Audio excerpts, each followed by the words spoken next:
الحمد لله والصلاة والسلام على رسول الله وعلى آله والصحابة وبعد. السلام عليكم ورحمة الله وبركاته. إذن هذه الدورة بعنوان وسطية الإسلام بين الأديان، وندخل اليوم في موضوع وسطية الإسلام في الاعتقاد.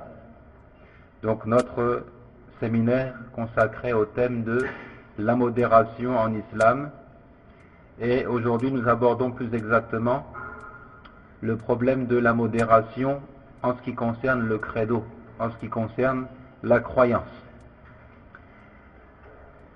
En guise d'introduction, nous disons: les occidentaux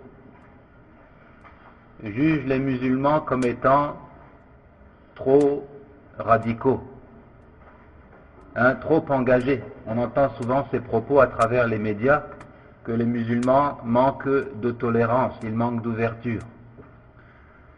Ils pensent que l'approche des textes est figée.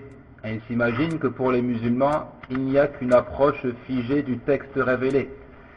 Ils croient que leur interprétation est dépassée, qu'elle ne correspond pas aux réalités et aux exigences du temps.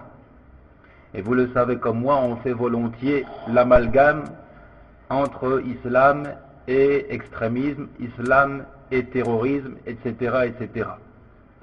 Et ceux qui tiennent ces propos-là, qu'ils soient des journalistes, qu'ils soient des hommes politiques, ceux qui tiennent ces propos-là, ils se positionnent toujours en juge.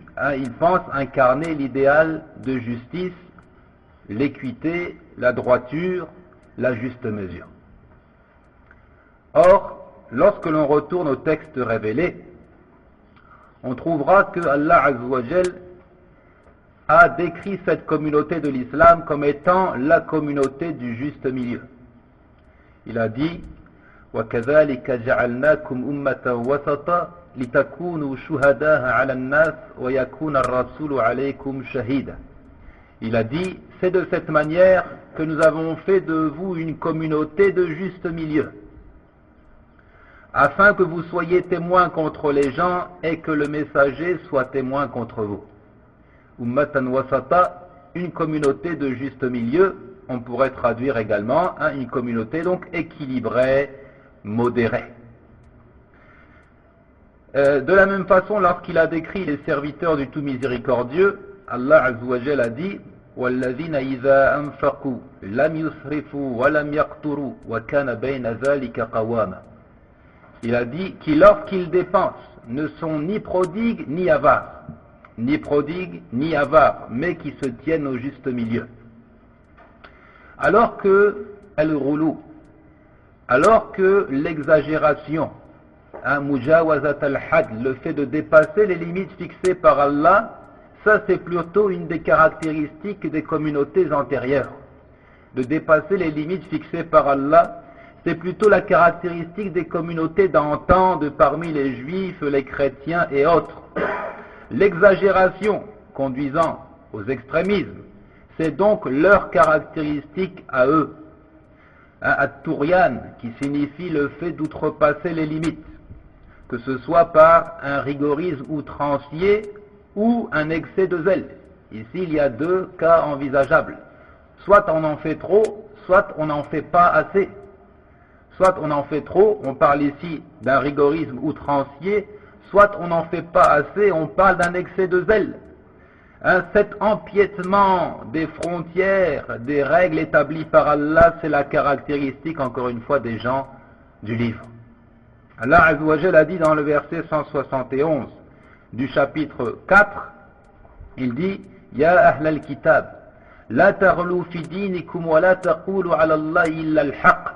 إنما المسيح عيسى ابن مريم رسول الله وكلمته ألقاها إلى مريم وروح منه فآمنوا بالله ورسله ولا تقولوا ثلاثة انتهوا خيرا لكم إنما الله إله واحد سبحانه أن يكون له ولد.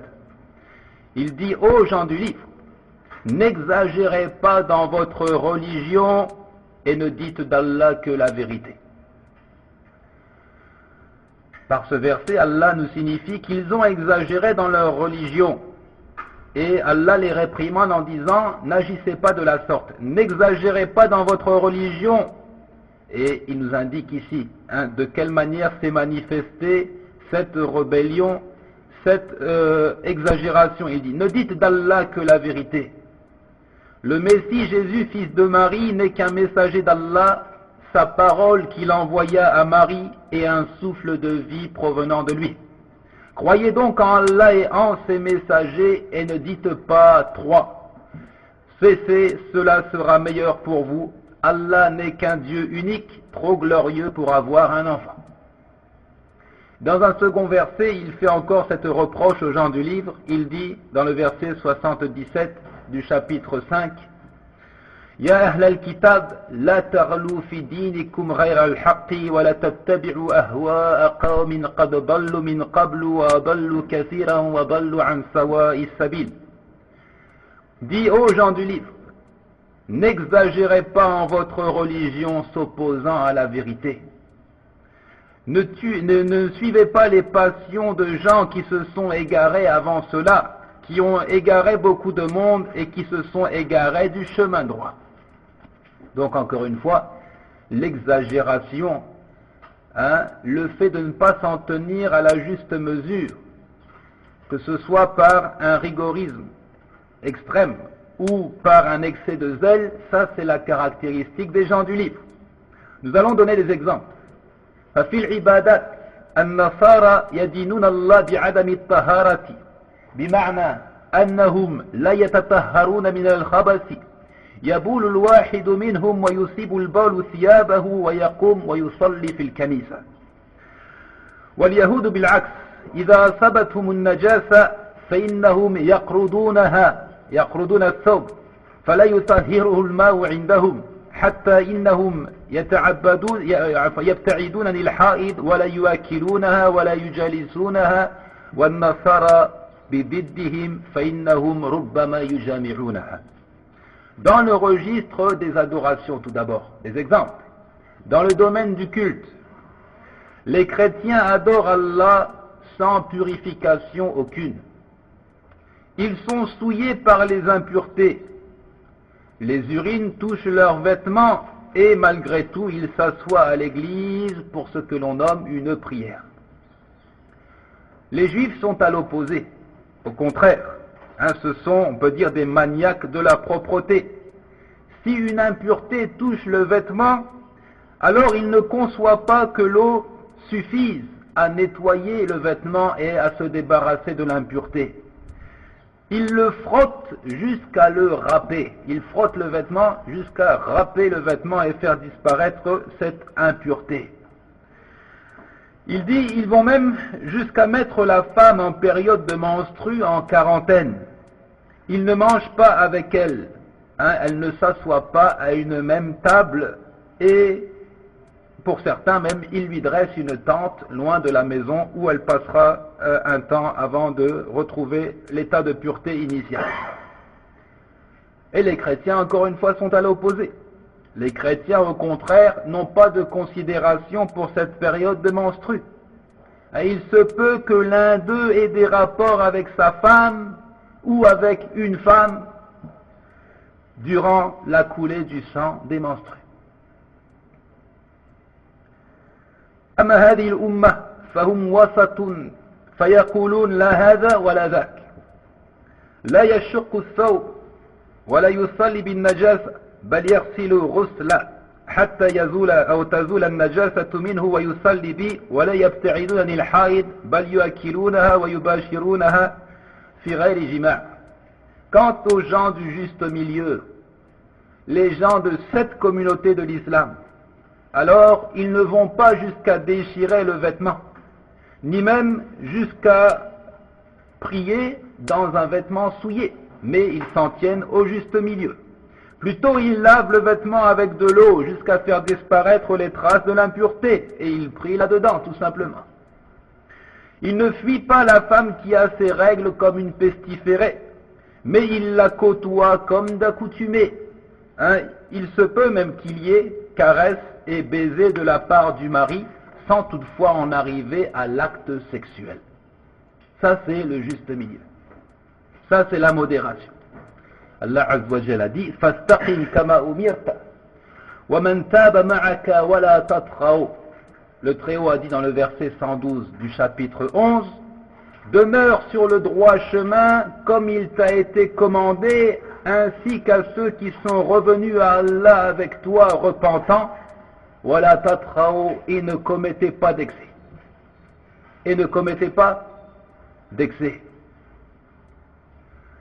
On dénombre donc deux catégories de personnes se situant à deux opposés en ce qui concerne al-ibada, l'adoration. Première catégorie, ceux qui ont restreint la notion d'adoration, qui ont fait preuve de négligence dans son accomplissement jusqu'à délaisser beaucoup de ses aspects, qu'ils l'ont réduit à certaines pratiques limitées, à quelques actes cultuels qui s'effectuent dans le lieu de prière uniquement. En d'autres termes, la religion de l'islam, elle se vit dans la mosquée, un point C. Lorsque l'on sort de la mosquée, alors on doit oublier l'islam. Quelques notions très limitées. Pour cette catégorie de gens, il n'y a plus de place pour l'adoration à la maison, au bureau, dans le commerce, dans la rue, ni dans les règles qui régissent la vie sociale, ni dans la politique, etc., etc. Donc ils ont fait disparaître la religion de tous les domaines de la vie. Et ça, c'est un premier extrémisme.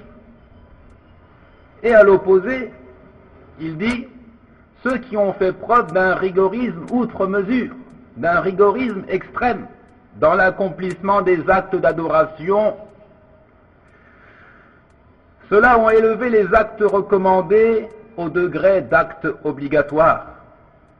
Ils en sont arrivés à interdire les choses qui étaient pourtant licites, à cataloguer comme étant égarés, comme étant hérétiques, comme étant dans l'erreur, quiconque va à l'encontre de leur voie, et ils la considèrent bien entendu comme étant incorrecte. Ça, c'est également un extrémisme.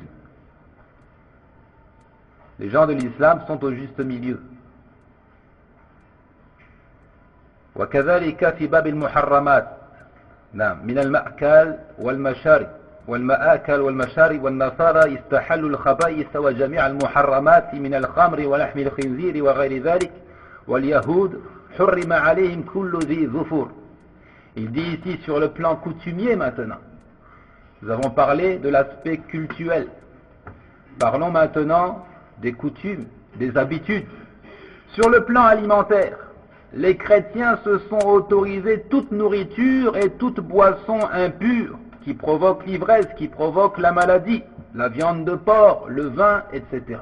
Tout cela est licite. Quant aux Juifs, à cause de leur rébellion, les bonnes choses leur ont été interdites. Quant aux Juifs, à cause de leur rébellion, il dit les bonnes choses leur ont été interdites. Leur fut interdite la consommation des bêtes à ongles uniques, à l'exemple du chameau, de l'autruche, etc. Allah Azza wa Jalla l'a signalé dans le verset 146 du chapitre 6, il dit وَعَلَى الَّذِينَ هَادُوا حَرَّمْنَا كُلَّ ذِي ظُفُرِ وَمِنَ الْبَقَرِ وَالْغَنَمِ حَرَّمْنَا عَلَيْهِمْ شُحُومَهُمَا إِلَّا مَا حَمَلَتْ ظُهُورُهُمَا إلا ما حملت ظهورهما أو الحوايا أو ما اختلط بعظم ذلك جزيناهم ببغيهم وإنا لصادقون. Il dit subhanahu wa ta'ala, aux Juifs, nous avons interdit toute bête à ongles uniques, des bovins et des ovins, nous leur avons interdit les graisses, sauf ce que portent leurs os et leurs entrailles ou ce qui est mêlé à l'os. Ainsi les avons-nous punis pour leur rébellion et nous sommes bien véridiques. Amma ummatul islam fahum wasat uhilat lahumut tayyibat wa hurrimat alayhimul khaba'ith. Quant à la communauté de l'islam, encore une fois, elle se tient au juste milieu. Allah Azza wa Jal a autorisé aux gens de cette communauté la consommation des bonnes choses licites et il leur a interdit tout ce qui est impur. Il dit c'est leur rébellion, leur désobéissance qui a mis les Juifs dans la gêne. et leur exagération également dans l'interrogation de leurs prophètes. Nous allons voir cela à travers l'histoire de la génisse. Lorsque le Très-Haut Tabaraka wa Ta'ala dit وَإِذْ قَالَ مُوسَى لِقَوْمِهِ إِنَّ اللَّهَ يَأْمُرُكُمْ أَن تَذْبَحُوا بَقَرَةً قَالُوا وَتَتَّخِذُنَا هُزُوًا قَالَ أَعُوذُ بِاللَّهِ أَنْ أَكُونَ مِنَ الْجَاهِلِينَ. Et rappelez-vous lorsque Moïse dit à son peuple, certes, Allah vous ordonne d'immoler une vache. Ils dirent, nous prends-tu en moquerie? Qu'Allah me garde d'être du nombre des ignorants, dit-il. S'ils s'étaient exécutés à cet instant, l'affaire était réglée. S'ils avaient obéi dans l'instant en sacrifiant une vache quelconque, l'affaire était réglée. Il dit, mais ils ont questionné avec abus, mal intentionné, et l'affaire devint pour eux très compliquée. Ils ont commencé par dire, demande pour nous à ton Seigneur qu'il nous précise ce qu'elle doit être.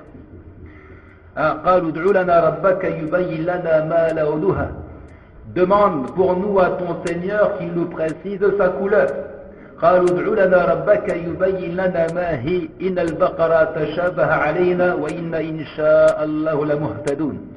Ils dirent, demande pour nous à ton Seigneur qu'il nous précise ce qu'elle est pour nous. Les vaches se confondent, mais nous y serions certainement bien guidés si Allah le veut. Et à chaque interrogation, une précision supplémentaire donc est donnée par Allah Azzawajal et qui rend la tâche de plus en plus difficile, de plus en plus compliquée. Allah Azzawajal dit قال إنه يقول إنها بقرة لا فارض ولا بكر عوان بين ذلك فافعلوا ما تؤمرون. Il dit certes, Allah dit que c'est bien une vache, ni vieille, ni vierge, d'un âge moyen entre les deux. Faites donc ce qu'on vous commande. قال إنه يقول إنها بقرة صفراء فاقع لونها تسر الناظرين. Il dit, Allah dit que c'est une vache jaune de couleur vive et plaisante à voir. قال إنه يقول إنها بقرة لا ذلول تثير الأرض ولا تسقي الحرث مسلمة لا شية فيها قالوا الآن جئت بالحق فذبحوها وما كانوا يفعلون. Et enfin il dit, Allah dit que c'est bien une vache qui n'a pas été asservie à labourer la terre ni à arroser le champ, indemne d'infirmité et dont la couleur est unie. Ils dirent, te voilà enfin, tu nous as apporté la vérité. Ils l'immolèrent alors, mais il s'en fallut de peu qu'ils ne l'eussent fait. Et Allah Azzawajal a mis en garde cette communauté contre une telle attitude qui certes n'est pas une attitude modérée. Cette exagération, ces questions interminables, ce questionnement interminable ne relève pas de la modération. Allah Azzawajal a dit, subhanallah, il dit, La tas'alu an ashiya in tubda lakum tasu'kum. Il dit, ne questionnez pas à propos de choses qui, si elles vous étaient dévoilées, vous mécontenterez. وفي حديث أبي هريرة قال خطبنا رسول الله صلى الله عليه وسلم فقال يا أيها الناس قد فرض الله عليكم الحج فحجوا فقال رجل أكل عام يا رسول الله فسكت حتى قاله ثلاث فقال عليه الصلاة والسلام لو قلت نعم لوجبت ولما استطعتم. الحديث رواه مسلم. Également dans la tradition du prophète alayhi salatu wassalam, nous trouvons le récit de Abu Hurayra que le prophète alayhi salatu wassalam tint un discours dans lequel il dit, ô les gens, Allah vous a imposé le pèlerinage, accomplissez le don. Un homme dit, chaque année, ô messager d'Allah, est-il question d'accomplir le pèlerinage chaque année? Il se tut alors jusqu'à ce qu'il le répète à 3 reprises. Et le messager sallallahu alayhi wa sallam a dit, si je disais oui, le pèlerinage de manière annuelle serait alors un devoir, or vous ne le pourriez pas, vous ne seriez pas capable de le réaliser. Puis il ajouta alayhi salatu wa salam, ma nahaytukum anhu fajtanibu, wa ma amartukum bihi fa'tu minhu mastata'tum, fa innama ahlaka alladhina min qablikum kasratu masailihim wa ikhtilafuhum ala anbiya'ihim. Puis il a ajouté alayhi salatu wa salam, quand je vous interdis de faire quelque chose, évitez-le. Et quand je vous ordonne de faire quelque chose, faites-le dans la mesure de votre capacité. Voilà l'attitude juste et modérée. Lorsqu'on entend l'interdiction prononcée par le prophète, alayhi salatu wassalam, il est question de s'en écarter. Et lorsqu'on entend l'ordre prononcé par le prophète, alayhi salatu wassalam, il est question de s'exécuter dans la mesure du possible. Dans la mesure du possible. Il a dit, alayhi salatu wassalam, après cela, ceux qui vous ont précédés sont tombés dans la perdition seulement par l'abondance de leurs questions et leur opposition à l'égard de leur prophète. C'est ce qui nous importe ici. Ceux qui vous ont précédés, les juifs, les chrétiens, sont tombés dans la perdition seulement par l'abondance de leurs questions et leur opposition au prophète.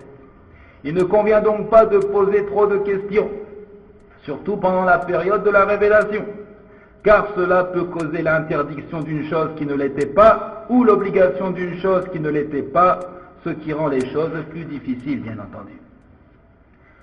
Allah Azza wa Jal nous dit, dans le verset 120 du chapitre 2, وَلَنْ تَرْضَ عَنْكَ الْيَهُودُ وَلَا النَّصَارَى حَتَّى تَتَّبِعَ مِلَّتَهُمْ قُلْ إِنَّ هُدَى اللَّهِ هُوَ الْهُدَى وَلَئِنِ اتَّبَعْتَ أَهْوَاءَهُمْ بَعْدَ الَّذِي جَاءَكَ مِنَ الْعِلْمِ مَا لَكَ مِنَ اللَّهِ مِنْ وَلِيٍّ وَلَا نَصِيرٍ. Il dit, subhana, ni les juifs, ni les chrétiens ne seront jamais satisfaits de toi, jusqu'à ce que tu suives leur religion. Dit, certes, c'est la direction d'Allah qui est la vraie direction, donc en dehors de cela, il n'y a que le faux, la direction d'Allah qui est la vraie direction, mais si tu suis leur passion après ce que tu as reçu de science, tu n'auras contre Allah ni protecteur, ni secoureur. La seule voie droite, juste, équilibrée, c'est l'islam. C'est la religion enseignée par Mohammed sallallahu alayhi wa sallam. Quant à eux, alors ils ne tiennent sur rien, et ils le savent. C'est pourquoi ils s'accusent mutuellement de ne pas être bien guidés. وقالت اليهود ليست النصارى على شيء وقالت النصارى ليست اليهود على شيء وهم يتلون الكتاب كذلك قال الذين لا يعلمون مثل قولهم فالله يحكم بينهم يوم القيامة فيما كانوا فيه يختلفون. Et les juifs disent, les chrétiens ne tiennent sur rien. Et les chrétiens disent, les juifs ne tiennent sur rien, alors qu'ils lisent le livre. Alors que tous lisent le livre. De même, ceux qui ne savent rien tiennent un langage semblable au leur, eh bien, Allah jugera ce sur quoi ils s'opposent au jour de la résurrection. Voyons donc un dernier exemple dans l'attitude vis-à-vis des femmes. Nous avons parlé des femmes en période de menstrue, nous ajoutons ici.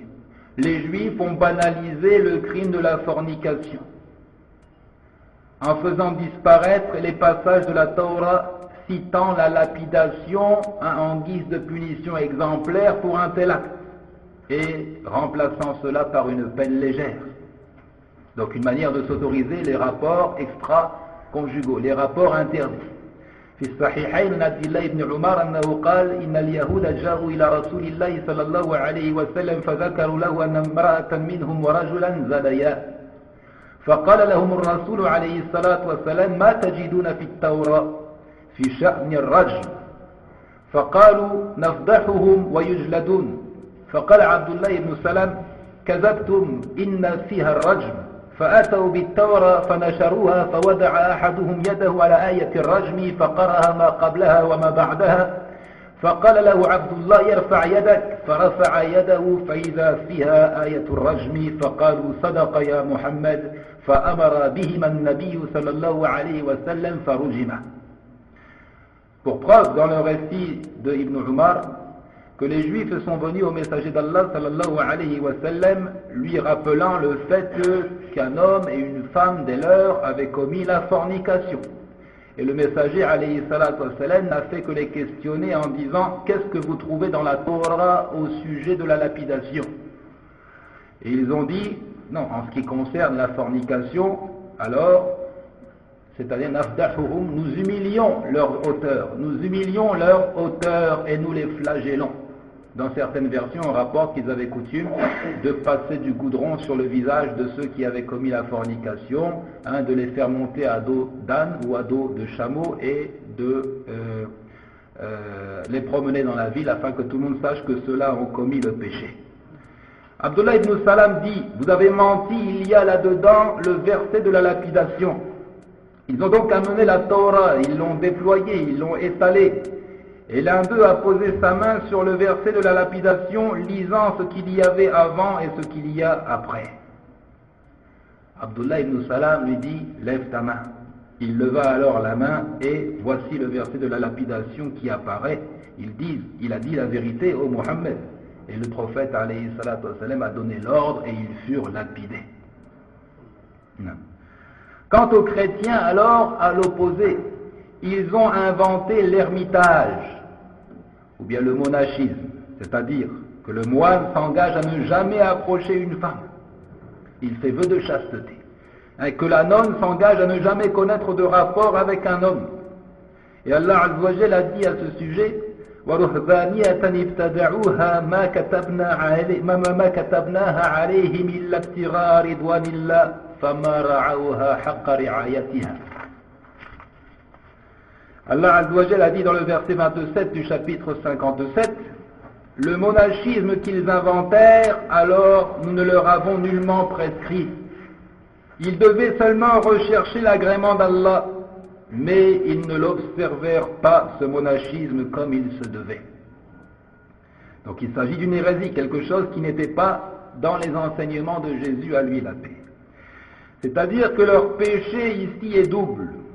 Premièrement, celui d'avoir innové et instauré des pratiques religieuses nouvelles, et aussi de ne pas avoir honoré leur engagement et respecté cette privation qu'ils considéraient pourtant comme un bon moyen de se rapprocher d'Allah.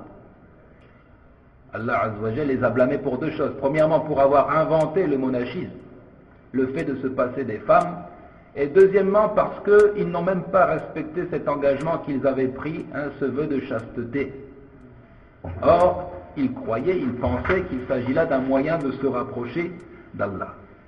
En résumé, en quelques mots, nous disons, ce sont les ermites chrétiens du IIIe siècle qui initièrent la tradition monacale dans le christianisme en se retirant dans le désert égyptien.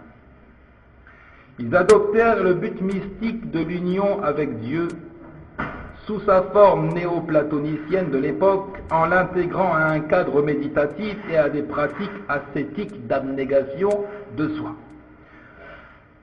Ça, c'est pour la petite information. Cependant, ce fut saint Pacôme, qui vécut de l'an 290 à 346, qui établit le premier ensemble de règles de monachisme chrétien et qui fonda 9 monastères dans le désert égyptien.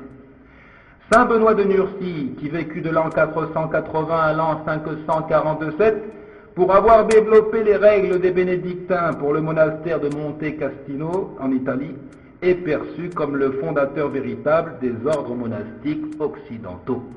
Bref, nous sommes face ici à deux extrémismes. Les juifs d'une part, qui cachent le verset de la lapidation, qui modifient les règles pour s'autoriser les rapports avec des femmes, et les chrétiens qui disent qu'ils se priveront de femmes. Mais tous se rejoignent dans le fait qu'ils ont modifié la loi d'Allah subhanahu wa ta'ala, qu'ils ont outrepassé les limites fixées par Allah. وَمَنْ لَمْ يَحْكُمْ بِمَا أَنزَلَ اللَّهُ فَأُولَٰئِكَ هُمُ الْكَافِرُونَ فَأُولَٰئِكَ هُمُ الظَّالِمُونَ فَأُولَٰئِكَ هُمُ الْفَاسِقُونَ. Et ceux qui ne jugent pas d'après la loi d'Allah, alors les voilà les mécréants, les voilà les pervers, les voilà les injustes.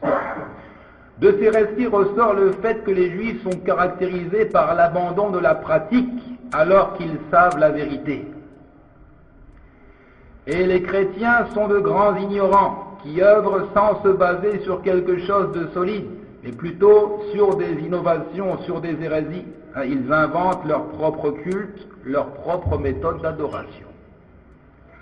En d'autres termes, ils n'ont pas fait la jonction entre al-ilm ou al-amal. Ils n'ont pas fait la jonction entre la connaissance et son application. Qui de connaître et de délaisser la pratique, qui de pratiquer sans connaissance. Donc le juste milieu ici, la modération, c'est de faire la jonction entre la connaissance d'une part et l'application d'autre part. Yahdina sirat al-mustaqim, sirat alladhina an'amta alayhim, ghayri al-maghdubi alayhim wa lad-dallin. Comme l'a dit Subhana, un guide-nous vers la voie droite, la voie de ceux que tu as comblés de bienfaits, non pas celle de ceux qui ont encouru la colère, ni celle des égarés. Il dit, alayhi salatu wassalam, ceux qui ont encouru la colère, les juifs, ceux qui se sont égarés, les chrétiens. Avant tout cela, il nous fallait souligner l'aspect dogmatique des choses. Tous les exemples que nous avons donnés ici relèvent de la pratique.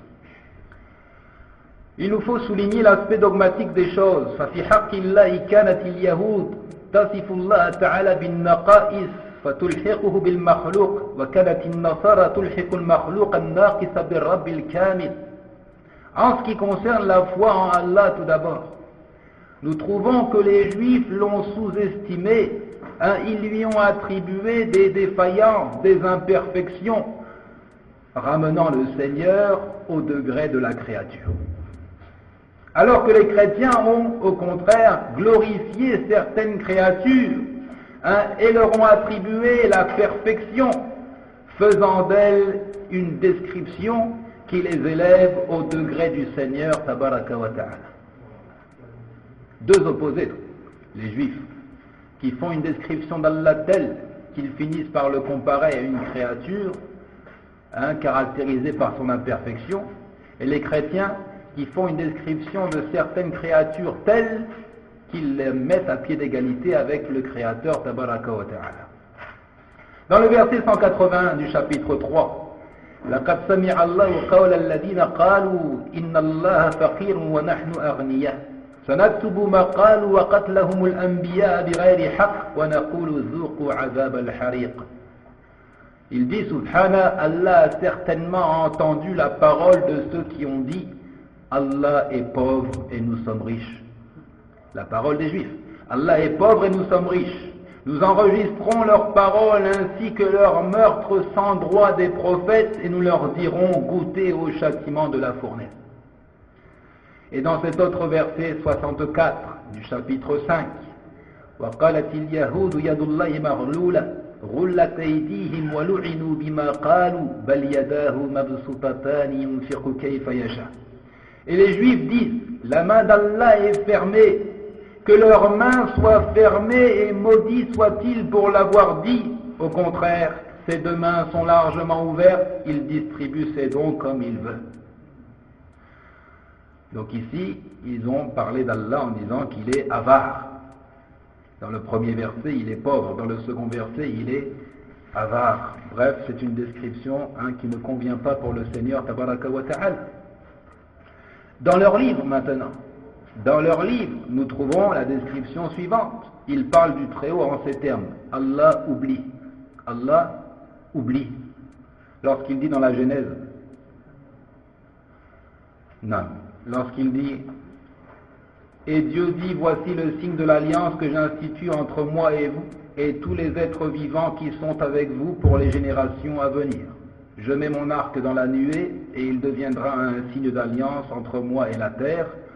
Lorsque j'assemblerai les nuées sur la terre et que l'arc apparaîtra dans la nuée, je me souviendrai de l'alliance qu'il y a entre moi et vous. Je me souviendrai. Donc Allah oublie, et c'est là une énorme calomnie. Allah Azzawajal connaît tout ce qui est passé, ce qui est présent, ce qui est à venir. Sa science n'est pas précédée par l'ignorance, elle n'est pas sujette à l'erreur et à l'oubli. Ils disent également, deuxièmement, Allah se repent et regrette. Allah se repent et regrette. La Genèse également, et le Seigneur se repentit d'avoir fait l'homme sur la terre. Il s'en affligea et dit, j'effacerai de la surface du sol l'homme que j'ai créé, hommes, bestiaux, petites bêtes et même les oiseaux du ciel, car je me repens de les avoir faits. Troisièmement, Allah décide de ne plus recommencer. Il dit, le Seigneur se dit en lui-même, je ne maudirai plus jamais le sol à cause de l'homme. Certes, le cœur de l'homme est porté au mal dès sa jeunesse, mais plus jamais je ne le frapperai comme je l'ai fait. Subhanallah, comme si Allah s'était repenti, comme s'il fut saisi de déception pour avoir créé l'homme. Ainsi il extermina l'homme à l'époque de Noé, puis, saisi de regret une fois encore, pour l'avoir exterminé, il décide de ne plus recommencer. Non. Ainsi des livres contradictoires présentent une image contradictoire d'un Dieu contradictoire. Quatrièmement, Allah Azzawajal était pris de jalousie à l'égard des hommes. Et on peut ici comprendre aussi qu'il craint pour sa souveraineté, il craint la concurrence des hommes. Lorsqu'il dit « Le Seigneur descendit pour voir la ville et la tour que bâtissaient les fils d'Adam. » Et dit le Seigneur, ils ne sont tous qu'un peuple et qu'une langue, et c'est là leur première œuvre. Maintenant, rien de ce qu'ils projetteront de faire ne leur sera inaccessible. Alors descendons et brouillons ici leur langue, et qu'ils ne s'entendent plus les uns les autres. De là le Seigneur les dispersa sur toute la surface de la terre. Cinquièmement, Allah exhorte au vol. Lorsqu'il dit dans l'Exode, le Seigneur dit à Moïse, « Je vais amener une dernière plaie sur le Pharaon et sur l'Égypte. Après cela, il vous laissera partir d'ici, et même au lieu de vous laisser partir, il vous chassera définitivement d'ici. Dis donc à ton peuple de demander chacun à son voisin, chacune à sa voisine des objets d'argent et des objets d'or. » Et le Seigneur accorda au peuple la faveur des Égyptiens. Avant de partir, empruntez des objets d'argent et d'or et faites-vous la malle. Sixièmement, Allah lutte avec Jacob qui le terrasse. Dans la Genèse, Jacob resta seul, un homme se mêla avec lui dans la poussière jusqu'au lever de l'aurore. Il vit qu'il ne pouvait l'emporter sur lui. Il heurta Jacob à la courbe du fémur qui se déboîta alors qu'il roulait avec lui dans la poussière. Il lui dit « Laisse-moi car l'aurore s'est levée. » « Je ne te laisserai pas, répondit-il, que tu ne m'aies béni. » Il lui dit « Quel est ton nom ?» « Jacob, répondit-il. Il reprit « On ne t'appellera plus Jacob, mais Israël, car tu as lutté avec Dieu et avec les hommes et tu l'as emporté. » Jacob a donc lutté avec Allah et il l'a vaincu. Et il ne l'a relâché qu'après l'avoir béni.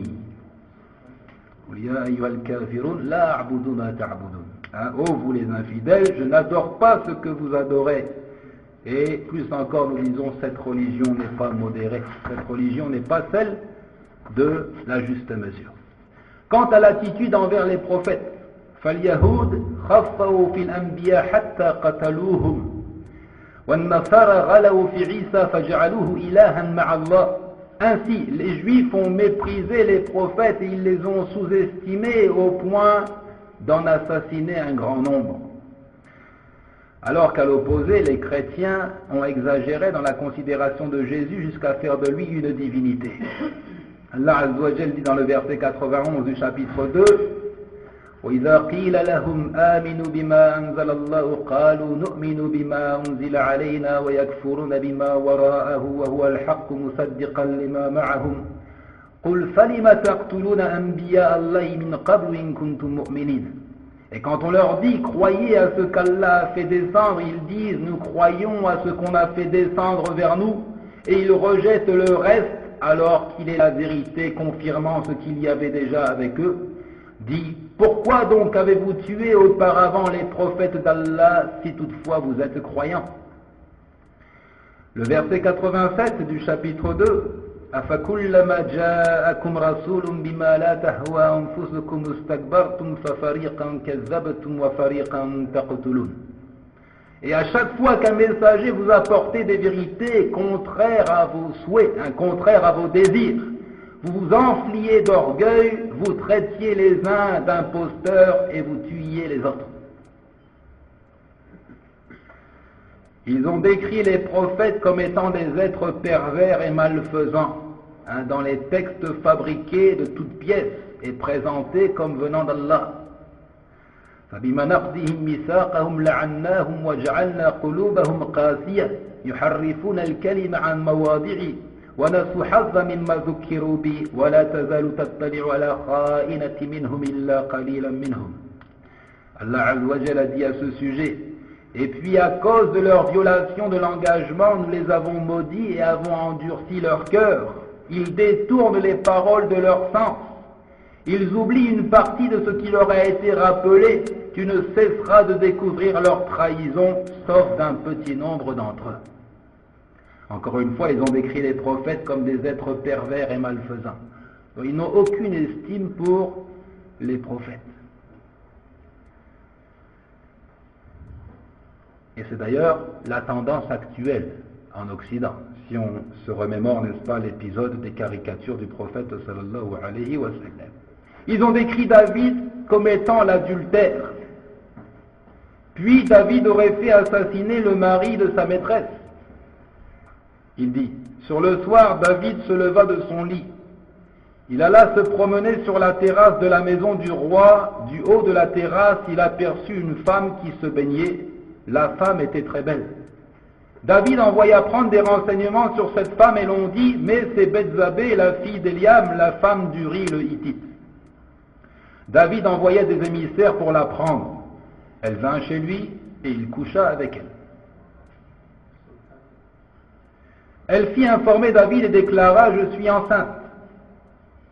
Il ajoute, David écrivit une lettre à Joab. Il l'envoya par l'entremise d'Uri. Il avait écrit dans cette lettre, mettez Uri en première ligne au plus fort de la bataille, puis vous reculerez derrière lui et il sera atteint et mourra. Ainsi David, le prophète d'Allah, commettrait l'adultère, puis il tente d'attribuer cette grossesse à son mari, l'incitant à passer la nuit chez sa femme.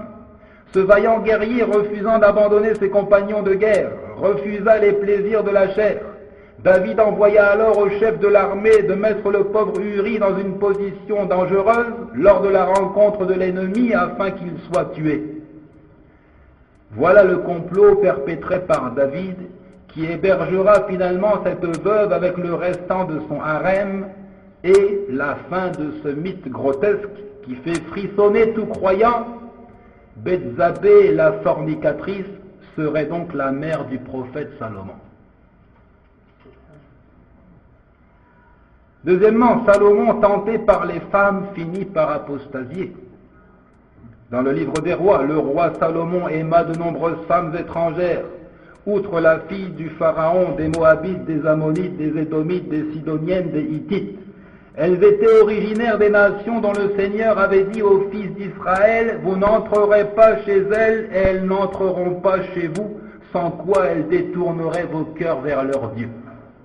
Donc Salomon a désobéi en prenant des femmes qu'il n'avait pas le droit de marier.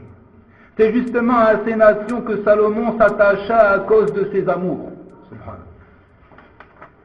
Il eut 700 femmes de rang princier et 300 concubines. Ces femmes détournaient son cœur. À l'époque de la vieillesse de Salomon, ces femmes détournèrent son cœur vers d'autres dieux et son cœur ne fut plus intègre à l'égard du Seigneur, son Dieu, contrairement à ce qui avait été le cœur de David, son père. Telle est la description faite du prophète, qui, par amour pour les femmes, finit par apostasier et se détourner du vrai Dieu. وَاتَّبَعُوا مَا تَتْلُو الشَّيَاطِينُ عَلَى مُلْكِ سُلَيْمَانَ وَمَا كَفَرَ سُلَيْمَانَ وَلَكِنَّ الشَّيَاطِينَ كَفَرُوا. Et Allah est véridique en sa parole, et ils suivirent ce que les diables racontent sur le règne de Salomon. Or, Salomon n'a jamais été mécréant, mais bien les diables. Également, ils décrivent Lot en état d'ivresse, qui couche avec ses filles. Dans la Genèse, il logea dans une caverne, lui et ses 2 filles. L'aîné dit à la cadette, notre père est vieux et il n'y a pas d'homme dans le pays pour venir à nous selon la coutume du pays tout entier. Allons, faisons boire du vin à notre père et nous coucherons avec lui pour donner vie à une descendance issue de notre père. Elles firent boire du vin à leur père cette nuit-là et l'aîné vint coucher avec son père qui n'eut conscience ni de son coucher ni de son lever. Or le lendemain, l'aîné dit à la cadette, vois, j'ai couché la nuit dernière avec mon père. Faisons-lui boire du vin cette nuit encore et tu auras couché avec lui. Nous aurons donné vie à une descendance issue de lui. Cette nuit encore, elles firent boire du vin à leur père. La cadette alla coucher avec lui. Il n'eut conscience ni de son coucher ni de son lever. Les 2 filles de Lot devinrent enceintes de leur père. Et les chrétiens donc ont quant à eux exagéré dans leur considération de Jésus, fils de Marie, alayhi salatu wassalam, jusqu'à le diviniser, jusqu'à l'adorer en dehors d'Allah, jusqu'à l'implorer, à le prier en dehors d'Allah. Ce qui fit d'eux, n'est-ce pas, des mécréants destinés à peupler l'enfer. Car Allah Azza wa Jal ne pardonne pas qu'on lui donne un associé, en dehors de cela, il pardonne à qui il le veut. Inna Allah la yaghfiru an yushraka bi wa yaghfiru ma duna dhalika liman yasha. Allah ne pardonne pas qu'on lui donne un associé, en dehors de cela, il pardonne à qui il le veut. Dans le verset 17 du chapitre 5, Allah a confirmé le fait qu'ils aient mécru à cause de leur surestime du prophète Jésus. Il dit لَقَدْ كَفَرَ الَّذِينَ قَالُوا إِنَّ اللَّهَ هُوَ الْمَسِيحُ ابْنُ مَرْيَمَ قُلْ فَمَنْ يَمْلِكُ مِنَ اللَّهِ شَيْئًا إِنْ أَرَادَ أَنْ يُهْلِكَ الْمَسِيحَ ابْنَ مَرْيَمَ وَأُمَّهُ وَمَنْ فِي الْأَرْضِ جَمِيعًا. Certes, sont mécréants ceux qui disent Allah c'est le Messie, fils de Marie. Dit, qui donc détient quelque chose d'Allah pour l'empêcher s'il voulait faire périr le Messie, fils de Marie, ainsi que sa mère et tous ceux qui sont sur la terre? À Allah seul appartient la royauté des cieux et de la terre et de ce qui se trouve entre les deux.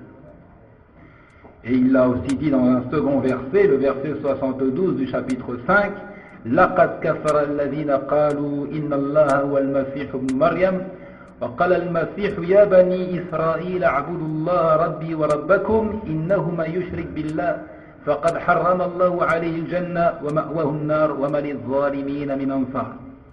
Ce sont certes des mécréants ceux qui disent en vérité Allah c'est le Messie, fils de Marie, alors que le Messie a dit ô enfants d'Israël, adorez Allah mon Seigneur et votre Seigneur. Quiconque associe à Allah d'autres divinités, Allah lui interdit le paradis et son refuge sera le feu et pour les injustes pas de secoureur.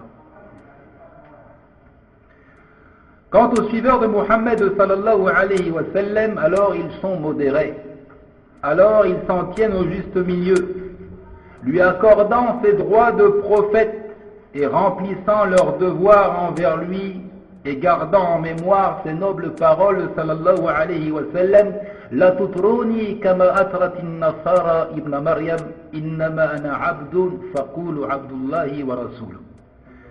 Il dit alayhi salatu wa sallam, n'exagérez pas en ma personne comme ont exagéré les chrétiens en la personne du fils de Marie. Je ne suis qu'un esclave. Dites donc l'esclave d'Allah et son messager. Et alayhi salatu wassalam, il a mis en garde contre l'exagération à son égard. Il a mis en garde contre cette exagération. Il a obstrué les voies de l'égarement lorsqu'il dit Ananas, qalu ya Rasulallah, ya khayrana, ya ibna khayrina, ya sayyidana, ya ibna sayyidina. Faqal ayyuha an-nas, qulu biqawlikum, wa la yastahwiyannakum ash-shaytan. أنا محمد عبد الله ورسوله ما أحب أن ترفعوني فوق منزلة التي أنزلني الله عز وجل.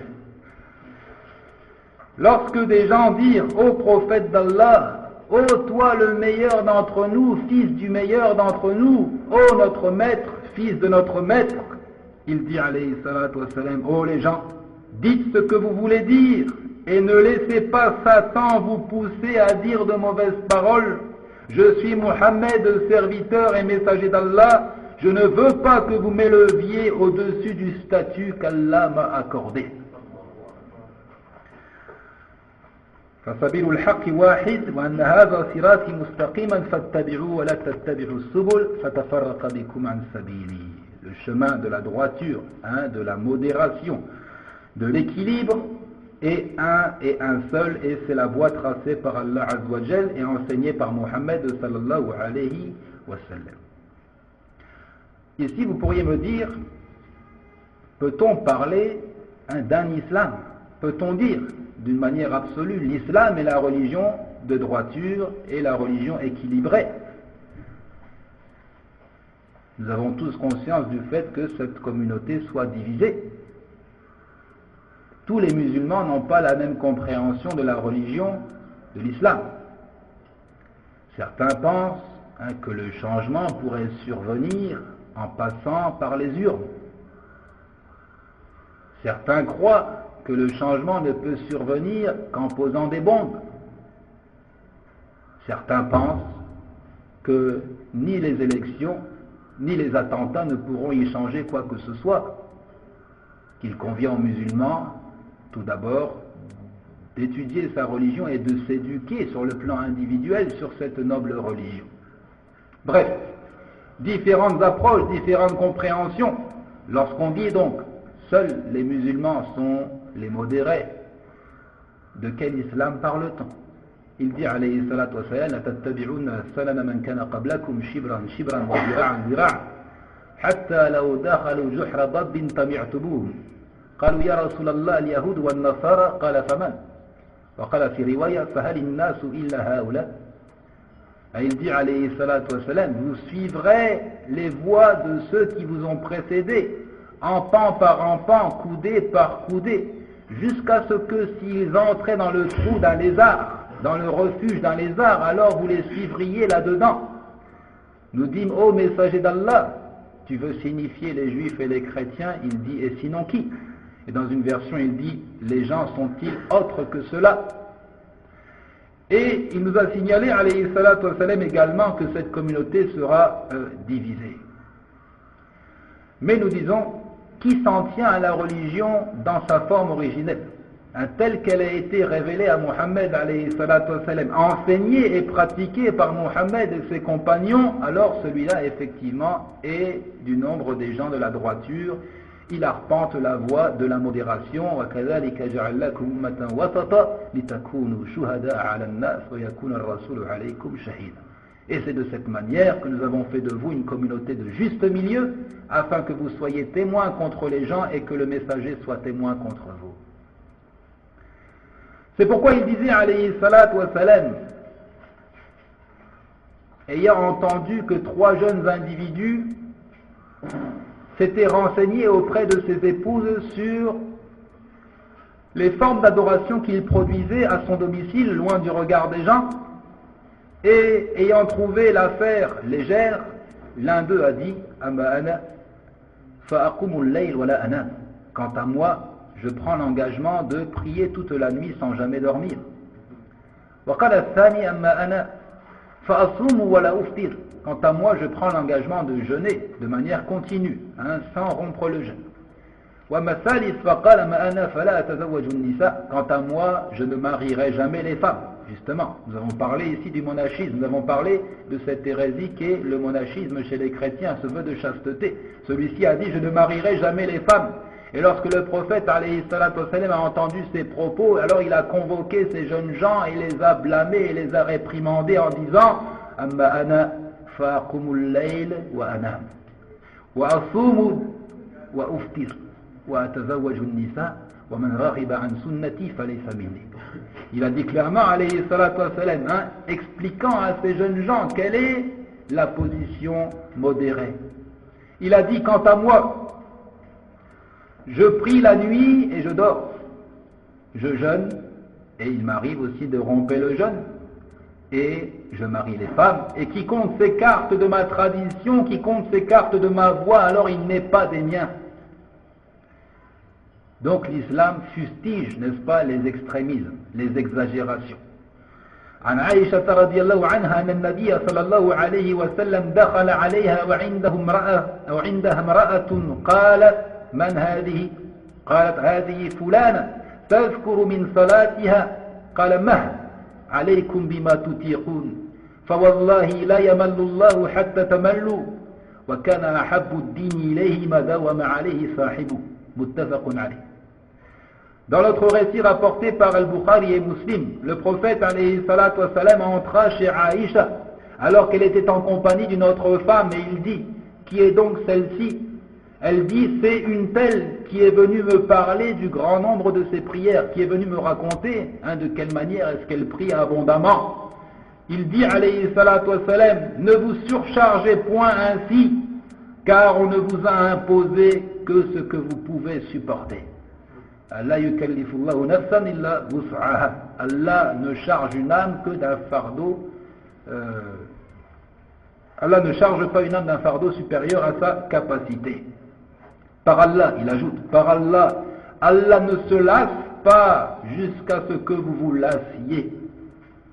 Allah ne se lasse pas jusqu'à ce que vous vous lassiez. Et la meilleure façon de l'adorer est pour lui ce que vous faites de manière constante, avec persévérance. وعند مسلم عن ابن مسعود أن النبي صلى الله عليه وسلم قال هلك المتنطعون هلك المتنطعون هلك المتنطعون أي المشددون في غير موضع التشديد. Il a dit également alayhi salatu wassalam, que périssent les rigoristes, que périssent les rigoristes, que périssent les rigoristes, c'est-à-dire ceux qui veulent en faire trop, à se montrer intransigeants et sévères lorsqu'il n'y a pas lieu de l'être. وعن أنس قال دخل النبي صلى الله عليه وسلم المسجد فإذا حبل ممدود بين الساريتين فقال ما هذا الحبل؟ قالوا هذا حبل زينب فإذا أفترت تعلقت به فقال النبي صلى الله عليه وسلم حلوه ليصلي أحدكم نشاته فإذا فتر فليرقد. Il dit alayhi salatu wassalam, dans ce qui est rapporté par Al-Bukhari et Muslim, le récit de Anas, que le prophète est entré un jour dans la mosquée et il y trouva une corde attachée entre deux colonnes, entre deux poteaux. Il dit, qu'est-ce donc que cette corde? On lui dit, c'est la corde de Zaynab. Quand le sommeil la gagne, c'est-à-dire dans la prière, alors elle s'y accroche. Le prophète alayhi salatu wassalam dit, détachez-moi cette corde, que l'un de vous prie tant qu'il en a la force, et dès qu'il est gagné par le sommeil, qu'il aille dormir. وعن أبي هريرة أن النبي صلى الله عليه وسلم قال إن الدين يسر ولا يشد الدين أحد إلا غلبه فسددوا وقاربوا وأبشروا واستعينوا بالغدوة والروحة وشيء من الدلجة. وفي رواية قال والقصد تبلغوا. Et dans le récit rapporté par Abu Huraira, la religion est aisance et facilité. Telle est la description faite par le prophète alayhi salatu wassalam de la religion qu'il enseigne. La religion est aisance et facilité. Jamais quelqu'un ne cherchera à rivaliser de force avec la religion sans que la religion ne l'écrase. Suivez plutôt la voie sage du juste milieu. Rapprochez-vous en douceur de la perfection et soyez optimistes. Aidez-vous en cela par vos allées et venues à la mosquée le matin et le soir. Aidez-vous en cela. Aidez-vous. Cherchez à vous rapprocher d'Allah de la meilleure manière qui soit. Cherchez la modération au moyen de vos allées et venues à la mosquée matin et soir, et il ajoute, et en y ajoutant quelques prières aux dernières heures de la nuit. Quelques efforts également dans les derniers instants de la nuit. Voici la modération au regard de la religion de l'islam, au regard du créateur de cet univers. La modération, c'est de se rendre à la mosquée pour accomplir la prière, et même si possible d'y ajouter quelques efforts, quelques prières dans les derniers instants de la nuit. Et quiconque juge que celui qui se rend à la mosquée 5 fois par jour est un extrémiste, alors sa perception est voilée. Il ne distingue pas le vrai du faux. Quiconque pense que la modération c'est de rester à la maison, celui-ci également sa perception est voilée. Dans une version, il a ajouté alayhi salatu wassalam al-qasda tablughu, la modération, car c'est seulement avec modération que vous arriverez à destination. C'est seulement avec modération que vous arriverez au but.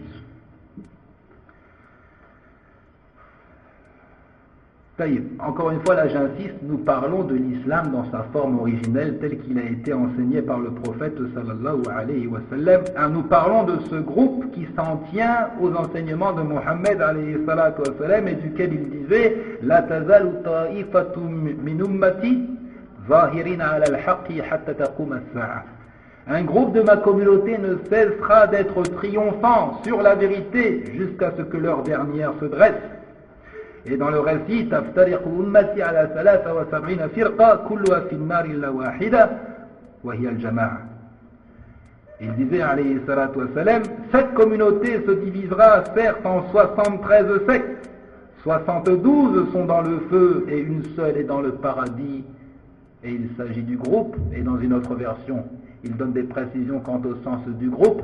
Man kana ala misli ma ana alayhi al-yawma wa ashabi. Ceux qui s'en tiennent à ce à quoi moi et mes compagnons nous nous en tenons aujourd'hui. Ceux qui sont sur quoi moi et mes compagnons sommes aujourd'hui. C'est-à-dire ceux qui pratiquent l'islam dans sa forme la plus pure, la plus originelle. طيب. وفي حديث الترمذي قال إن بني إسرائيل افترقت على 72 فرقة وتفترق أمتي على 73 فرقة كلهم في النار إلا أمة واحدة قالوا من هي يا رسول الله قال ما أنا عليه اليوم وأصحابي. Et dans une version, il a précisé que les communautés antérieures, telles que la communauté juive, s'est divisée en 71 sectes, alors que la communauté chrétienne s'est divisée en 72 sectes, et la communauté de l'islam se divisera en 73 sectes. Donc la division de la communauté de l'islam est plus marquée encore, plus sévère, plus marquée encore que la division des autres communautés. Ça, c'est une réalité. Mais quiconque s'en tient aux enseignements du prophète, alayhi salatu wassalam, il est bien guidé, il est modéré. Ça va pour tout le monde? Passons quelques détails. Nantaqil ila manzilatul aqli fil islam. Ça, c'est un point qui me paraît crucial et essentiel pour bien comprendre ce sujet de la position modérée de l'islam vis-à-vis des autres communautés. Quelle place accorder à la raison? Ça, c'est le nœud du problème. Lorsque le journaliste nous dit des extrémistes ont fait ceci et cela, et lorsque le musulman nous dit tel autre musulman est un extrémiste, il faut se poser la question de savoir quelles considérations ils ont pour l'instrument de la raison afin de comprendre leur position. Il dit منزلة العقل في الإسلام وسط بين طرفين. الطرف الأول من جعل العقل أصلا كليا أوليا يستغني بنفسه عن الشرع. Les gens de la tradition, dans leur attitude face à la raison, se positionnent au juste milieu entre deux extrêmes. Le premier, qui consiste à faire de la raison un fondement sur lequel on se repose complètement, qui pourrait nous suffire au point de se passer du texte révélé. Ça, c'est un premier extrémisme. De faire de la raison un fondement sur lequel on se repose, et on se passerait ainsi du texte révélé. Il dit l'historique de cette tendance, c'est qu'après les conquêtes et les prises de contact avec les communautés étrangères, sont apparus des gens qui ont tenté d'établir l'entente et l'accord entre la philosophie d'une part et l'islam d'autre part. D'autres aussi ont été séduits par la divinisation de la raison entreprise par les philosophes. Ils ont donc fait de la raison leur cheval de bataille. L'unique moyen d'entreprendre des démonstrations est de répliquer aux équivoques lancés par les juifs et les chrétiens au détriment de la révélation. Certains sont allés jusqu'à considérer les arguments révélés comme faibles, sans grande valeur, devant une démonstration logique et rationnelle. Ainsi, l'argument puisé dans le raisonnement humain serait, selon eux, indiscutable. Il aurait force de loi, alors que le texte révélé n'est qu'une simple supposition. Et conclusion, tout logiquement, on en vient à la conclusion que priorité doit être donnée au raisonnement sur la révélation en cas de supposée contradiction. Priorité doit être donnée au raisonnement sur la révélation en cas de contradiction. Ils ont fait de l'argument logique une preuve irréfutable qui permet d'acquérir la certitude, alors que la parole d'Allah et de son messager ne sont selon eux que des suggestions, des suppositions qui ne permettent jamais d'acquérir un savoir certain. Ça va pour cette première tendance, ça c'est un extrémisme bien entendu. Nous citons ici As-Sarhandi qui disait de soumettre continuellement les informations véridiques des prophètes à l'examen de la raison, de confirmer et d'accorder les deux, de faire s'accorder les deux. Cela est en réalité un reniement et un désaveu de la prophétie. Les questions qui dépassent l'entendement de la raison ne doivent être supportées que par une soumission totale, une foi sincère dans les prophètes, à eux la prière et la paix, sans rechercher à le justifier par une démonstration rationnelle. À l'opposé, quel est le second extrémisme? Il dit من أعرض عن العقل وخالف صريحه وقدح في الدلائل العقلية مطلقة وهم المتصوفة في المقابل يذمون العقل ويعيبونه ويدعون أن أكثر القوانين العقلية يمكن أن يأتي عليها البطلان ويقرون من الأمور ما يعرف كذبه بصريح العقل ويمدحون السكر والجنون وأمور من المعارف والأحوال لا تكون إلا مع زوال العقل والتمييز ويرون أن الأحوال العليا والمقامات الرفيعة لا تحصل إلا مع فقدان العقل. Le deuxième extrémisme, c'est celui consistant à s'écarter de la raison et même de contrarier les acceptations les plus élémentaires de la raison, comme l'ont fait les extrémistes mystiques, ce que l'on nomme roulat ou soufia, les extrémistes mystiques qui critiquent et qui trouvent des défauts à la raison. Ils prétendent que toutes les règles de la logique sont discutables et qu'elles peuvent être remises en cause. En même temps, chose étrange, ils acceptent ce qui apparaît clairement comme étant une fausseté pour qui raisonne, pour qui réfléchit. Ils respectent la folie. Ils louangent l'ivresse. Pour certaines sectes, ils encouragent à la consommation des stupéfiants, parce que c'est seulement dans cet état, alors que tu as consommé les stupéfiants, que tu peux découvrir les secrets de Dieu. Ils voient que les degrés élevés de la foi et de la connaissance ne peuvent être atteints que par l'absence de raisonnement et de discernement. Et ça, ce sont des réalités. Lorsque l'on lit les ouvrages des mystiques, on trouvera, ils disent par exemple, un tel était un saint, un wali. Pourquoi? Nous l'avons vu accomplir la prière dans les 4 directions. Il se levait, il priait une fois en direction de la Mecque, une fois en direction de Jérusalem, une fois à l'ouest, une fois à l'est, et pour eux ça c'est miraculeux et c'est extraordinaire et ça justifie le fait qu'il soit un saint.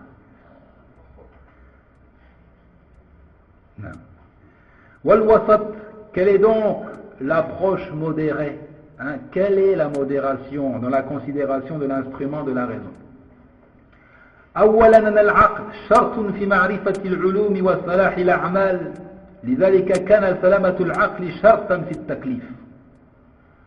Premièrement, que la raison est une condition pour la connaissance et pour la validité des actes. C'est pourquoi la raison saine est une condition pour que la personne soit jugée responsable et que ses actes soient pris en compte. En d'autres termes, le fou n'est pas responsable de ses actes. ثانيا أن العقل لا يستقل بنفسه بل هو محتاج إلى الشرع إذ العقل قوة في النفس بمنزلة قوة البصر التي في العين فإن اتصل به نور الإيمان ضوء الكتاب والسنة كان كالعين إذا اتصل بها نور الشمس والنار. Deuxièmement, que la raison toutefois n'est pas indépendante et a besoin de la révélation. Ça, c'est l'approche juste et modérée. La raison ne peut suffire. Elle a besoin de la révélation. La raison étant comparable à la vision pour l'œil, qui ne profite qu'avec la lumière du soleil. Nous tous, je pense que tous ici sont dotés de la vision. Il n'y a pas d'aveugle parmi nous. Est-ce que cet œil-là te profite lorsque la nuit tu éteins la lumière? Tu n'y vois rien, et pourtant les yeux sont là. Eh bien c'est la même chose avec la raison. La raison ne profite que si elle est éclairée par la lumière de la révélation. De même que l'œil ne profite que s'il est éclairé par les rayons du soleil.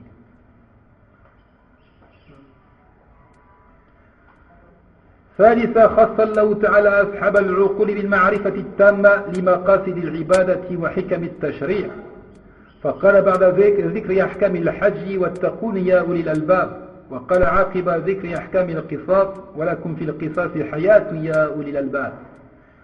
Troisièmement, Allah Azzawajal a réservé aux gens raisonnables la connaissance profonde des objectifs de l'adoration. Il a permis uniquement à ceux qui font usage de la raison de percevoir les sagesses des prescriptions divines.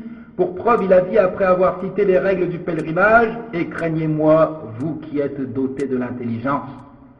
Et il a dit après avoir mentionné la règle du talion, il y a pour vous la vie dans l'application des peines, ô vous qui êtes dotés de la raison.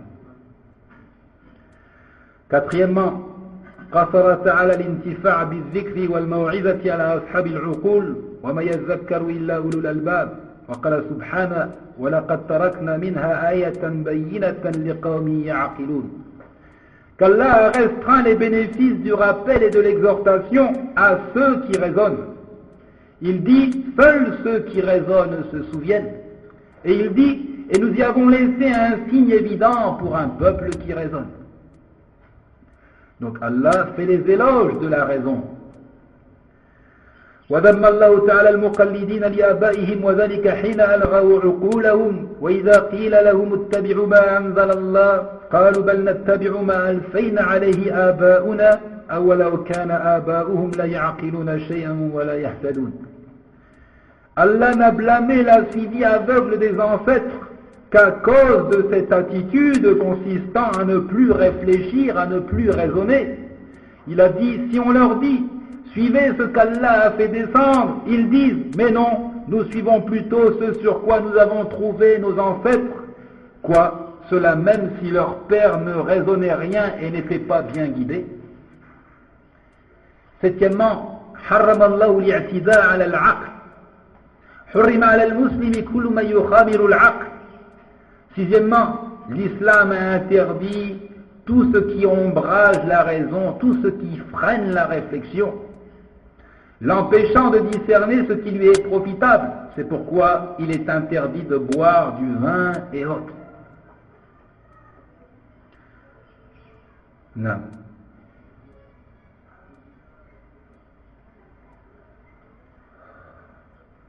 Septièmement, شدد الإسلام في النهي عن تعاطي ما تنكره العقول وتنفر منه كالتطير والتشاؤم واعتقاد التأثير في العدوى والأنواء وكذا حرم إتيان الكهان وغيرهم. Septièmement, l'islam a fermement interdit de s'adonner à tout ce qui est contraire au bon sens et à la raison, de superstition, de présage, d'augure, d'astrologie, du fait de questionner les devins et autres sorciers. Tout cela est interdit parce que, encore une fois, c'est contraire au bon sens et à la raison. Et huitièmement et dernièrement, أن الشرع دل على الأدلة العقلية وبينها ونبه عليها. Huitièmement, que la loi révélée indique les arguments rationnels. En réalité, la loi révélée, le texte révélé renferme des arguments rationnels, notamment au travers de ce que l'on nomme les paraboles dans le Coran. Et ça, c'est un autre sujet que nous pouvons aborder avec plus de détails. J'aimerais seulement rappeler ici Majalatul Amal al-Aqli. Quel est le champ d'application de la raison? Quelle est, en d'autres termes, la bonne manière d'utiliser l'instrument de la raison, donc d'une manière modérée, sans extrémisme aucun.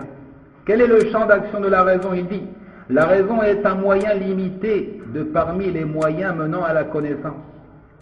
Elle ne perçoit de manière certaine que les choses palpables et concrètes. Elle ne peut que tenter d'imaginer les choses d'ordre invisible, sans certitude aucune. La raison doit être ligotée et prise en compte uniquement dans son champ d'activité.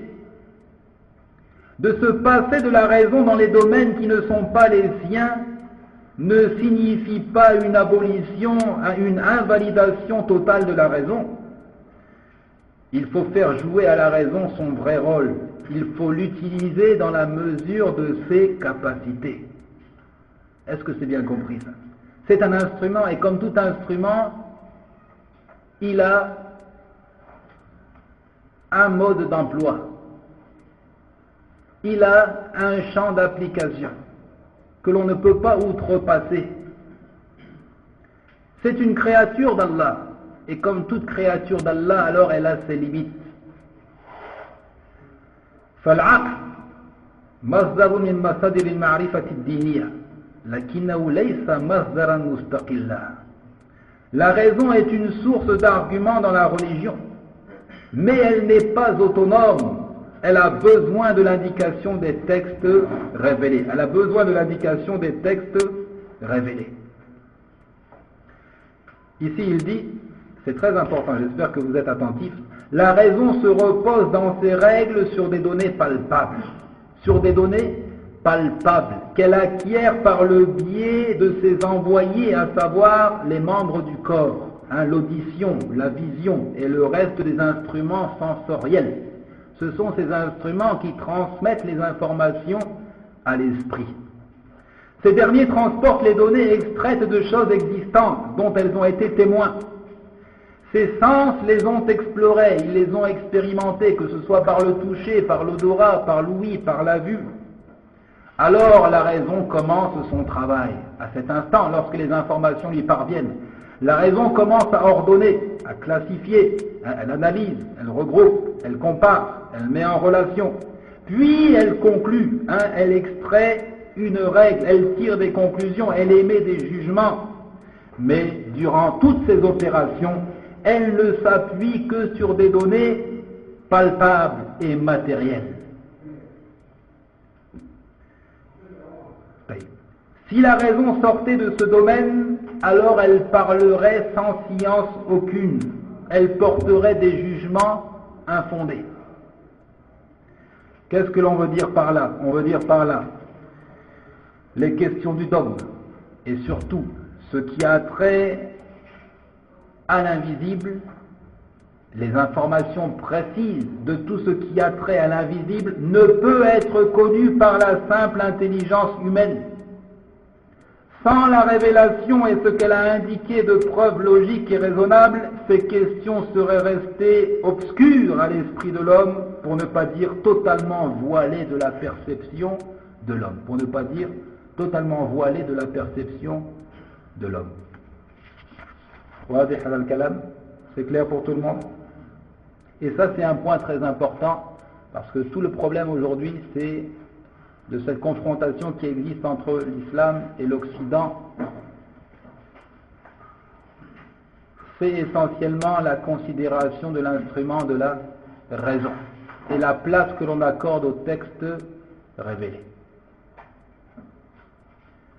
طيب ثم نقول أمة الإسلام وسط بين الأمم وأهل السنة والجماعة وسط بين فرق الإسلام. Ensuite nous disons, de même que la communauté de l'islam se situe au juste milieu, a une attitude modérée comparativement à toutes les autres communautés, à toutes les autres religions.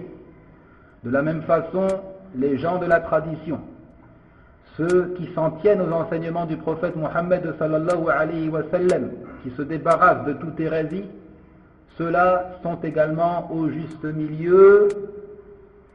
Ils sont les modérés parmi toutes les sectes de l'islam. Parmi toutes les sectes de l'islam. Et nous allons donner des exemples